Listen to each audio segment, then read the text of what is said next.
donjo yomboga kose wegi ga. Erokamano Cleophas.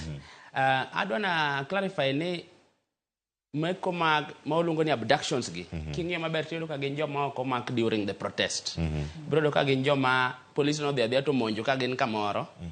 To chik dwaro ga ni tinde professional training mar police dwaro ni ka criminal offense mora mora investigate.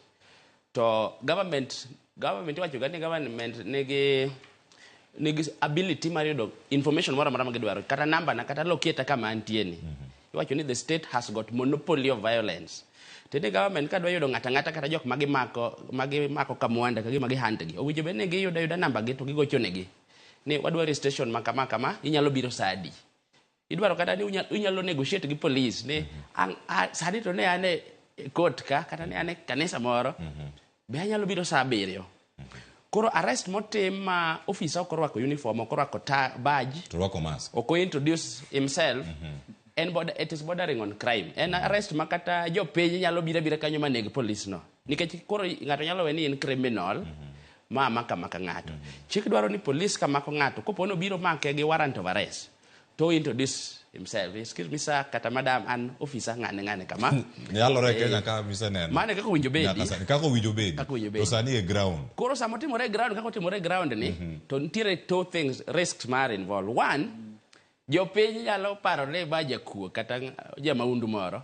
To jopiny kata ka in gi border jopiny omonje ting'eni koro crime nyalo wuok. Jopiny nyalo kata nego ng'ano nikech samoro gikia ni en ng'ama nade. Koro mano is illegal. Number 2, officer momako ng'ato to ko identify himself to the abduct kaso duogo bole kamoro. Owinjo bene wa identify ni en ng'ama nade kaso itere doho. Koro later on kwa inya tere doho as an individual nikech gimotemono is no follow the procedure. Koro wanyalo assume ni en ng'at moro ma is jamaundu. To kamano ok otimore kwa ni en ng'ama ne en state agency.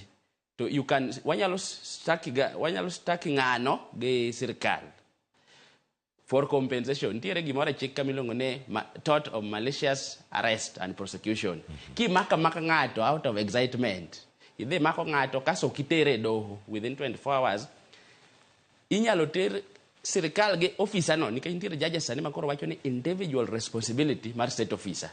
Kitimatima gimoro out of excitement moki follow the professional training. To case kodhi mar compensation mar malicious arrest and prosecution. To inyalo teri in bende kaka ng'ama ne noki act within the law. In as much as chik to wacho ni watero mana Attorney General court mondo mi government mochul nikech wacho ni officer mar government. But sani koro nitie judges makoro develop chik in a way that ka in officer ma is just trigger happy momaka ng'ato to inyalo bedo held individually responsible. Gima wanyalo nyiso jo Kenya ni ka police mako ng'ato teno ko onge uniform to winjo find out identity mare, personal identity mare, mo ng'eni en ng'ama nade. Ma en be kaber te winjo bed koro oluongo officer ma is uniform mondo mak gi gite. Mako ng'ani nigi machielo cha. Mondo wako identify ni en ng'ama nade. Ka onge situation elan to en situation mar chaos. Magimora mara nyalo timore. Koro kanyo ng'eni nikech koro kiani en ng'ama nade.